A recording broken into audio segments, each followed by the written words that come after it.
I want to welcome you to another episode of the Vision Clarity Leadership Podcast. My name is Seth Yelorda, and I want to thank you, leader, for taking the time out of your busy schedule to listen to this podcast. My whole purpose for doing this is to help you become a high-performance leader so that you can lead high-performing teams to make a big difference in this world.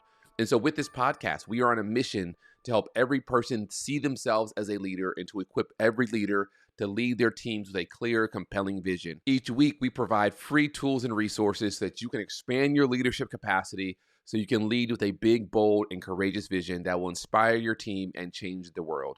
And if you find this content valuable, I would be so honored if you would write a review or rate the content wherever you consume it. And please subscribe. I'm always shooting for a 5-star review, and it would mean so much to me if you would share this content with your family, your friends, your colleagues, your team, everyone who themselves wants to become a great leader and grow their capacity. Because we are on a journey to build a community of visionaries with this podcast. So you sharing this content is one of the best ways to do it. Now, in today's episode, I want to talk just briefly about what I believe is one of the most important things a leader should be including in their weekly, monthly, quarterly rhythm as they're leading their team, and that is feedback. I recently stumbled upon some research that was investigating the role of feedback in leadership effectiveness. And what this study did is they surveyed 50,000 executives, and they found that leaders who ranked at the top 10% in asking for feedback were rated on average at this 86th percentile in overall leadership effectiveness. Now, what that means is that those leaders who ask for more feedback, what they're finding is that there also was a relationship with them being rated higher or ranked higher in leadership effectiveness. Essentially, they're saying, hey, that if you want to improve your ability to lead effectively, something that you can do, something that you may do that will help you is ask for feedback. Now, feedback is also tied to employee engagement. And we know that employee engagement is like the secret sauce, that if you can have a team of individuals who are highly engaged, that team will outperform every other team hands down and twice on Sunday. You want your team to be highly engaged. And so they showed that feedback is really also tied to employee engagement. There was a study that looked at 22,000 leaders, and they found that there was a correlation between low ratings from direct reports about their leaders' ability to give honest feedback and low engagement scores.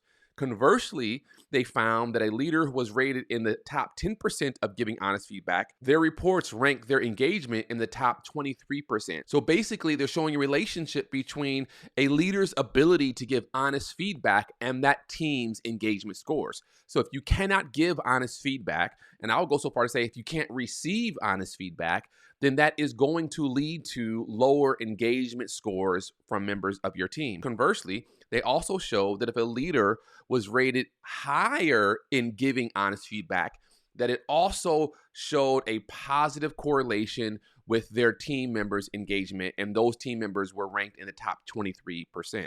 And so essentially, and this is just a few studies that I stumbled upon, but there are a number of studies out there that show the relationship between feedback and engagement and feedback and effective leadership. So the question that I have for you is, how often are you engaging your team in feedback? Now, I just want to say that as a leader, feedback should be built into the rhythm of your team. Not just you giving feedback, but you asking for feedback. So let's say there's a team meeting, and while everyone's dispersing, you might turn to one of the people as you are walking back to your office and say, hey, how did you think that meeting went? A simple question like that is you asking for feedback. And hopefully you have created a safe space where people can give you honest feedback. You might even say, man, we were just on a Teams call and I'm not quite sure. It was hard reading the room. Let me reach out to a few of my team members just to ask them, hey, what are your thoughts about what just happened in today's meeting? Just really getting feedback from your team. It's very simple. You just as a leader have to be intentional in taking time to build that feedback loop into your leadership. And when I say feedback loop, that just simply means that I do something, I ask for feedback. I take that feedback and I allow that to inform how I do something in the future. I do something in the future, I ask for feedback. I take that feedback and I allow that feedback to inform how I do something else in the future. And so it's just a feedback loop where you're constantly looking for and receiving feedback from those people that you lead. If you want to have a high-performing team that is going above and beyond, that is not just compliant, but that is also deeply committed to the mission of the team and the mission of the organization, you have to build a feedback loop into your leadership rhythm. So you are constantly asking for and giving feedback. Now, one way that you can do this, maybe not on a daily or even a weekly rhythm, but definitely quarterly, when you have your one-on-ones with your team members, or maybe if you're having like an all-staff meeting, or maybe even if you just want to kind of send out a company-wide upward appraisal. An upward appraisal is when you as a leader are asking your direct reports to appraise your performance. It's an upward appraisal. Most appraisals are downward appraisals, where you, the leader, are appraising the performance of your direct reports. But an upward appraisal is when you are asking your direct reports to appraise you. So one tool that you can use that will help you assist with getting feedback is what I like to call the stop, start, continue method. The stop, start, continue. And so it's very simple. It's just 3 questions that you want to ask your team and your team members in your next one-on-one with them. You simply say, what is one thing you want me to stop doing? What is one thing you want me to start doing? And what is one thing you want me to continue doing? That's it. Stop, start, continue. I've used this tool a number of times. I've coached leaders and worked with leaders who are currently using this tool, and it provides a really good framework for the leader to be able to actually receive good feedback that they can do something with. Because a lot of times feedback is, well, what did you think of the performance? Oh, it was good. Okay, someone telling you that you did a good job isn't really helping you. And you as a leader telling someone that they did a good job isn't really helping them. You need a little bit more depth to it.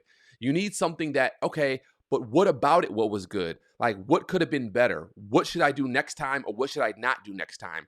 And so this stop, start, continue framework is a really simple tool that you can use that will help you as a leader get actionable feedback from your team that you can then take, you can filter, you can process, and also for you to give actionable feedback to your team. I don't think feedback should just be one way. I think you need to receive feedback from them, and obviously you as a leader need to give feedback to them. And so in your one-on-one, it could go both ways. You can say, hey, what's one thing you would like me to stop, start, continue? And now I'm going to provide you with one thing that I would like you to stop, start, and continue. This will allow you to create a culture where your team will really say, oh, wow, our leader, our director, she is really open to hearing from us, because every team member on your team wants to be heard. They want to know that if something comes up, if they experience something, if they're going through something, if they have a perspective, that they can share that perspective with their leader, with the executive, with the VP, with whoever it is that they report to, and that their perspective will be heard and will be valid. Now, it doesn't mean that you always have to do everything. If they say, well, we would like you to stop holding us accountable. Well, okay, obviously that's not going to happen. But I would say, well, why do you want me to stop holding you accountable? Like, what's behind that? So even if one of your team members, which I don't think will happen, but just in case it does, if they come up with something crazy that they want you to stop doing, well, let's double click that and go a little bit deeper to better understand what's going on in your mind. What are you experiencing when I am holding you accountable? Is it something I'm doing that's creating an environment of kind of fear and hostility, or is it something on your end that you're trying to hide? So let's double click that and go a little bit deeper. But this stop, start, continue method is a simple, easy to use method that you can do. You can send out an email to everyone on the team, and it could be anonymous. You can use a SurveyMonkey or Qualtrics. You can send out an email and you can say, hey, I want you to respond to this email. And the survey could simply be, what is one thing you want me to stop doing? What is one thing you want me to start doing? And what is one thing you want me to continue doing? When you go to your team meetings and you're having a team meeting, you might be able to use that same framework to say, okay, team, I notice we have the tendency to do A. I want to make sure we all stop doing A. I also want us to start doing B. I want us to continue doing C. So this is a framework. This is a tool that you can use during your one-on-ones. You can use it during team meetings. You can send it out to the people on your team and have them report via survey link anonymously. You can use this in multiple settings to create a feedback loop and to create a culture where your team knows that our leader, our fearless leader, is actually listening to us. This is a simple coaching tip that I know will help expedite and grow your leadership effectiveness. Again, this is the Vision Clarity Leadership Podcast, and I want to thank you so much for listening today. I would love for you to try this, stop, start, continue, and then let me know how it goes. Send me a message on Instagram or Twitter or email, and let me know what's going on, how's it working, and if it's actually creating some value for you and for your team. Thank you so much for listening, and we'll see you next time.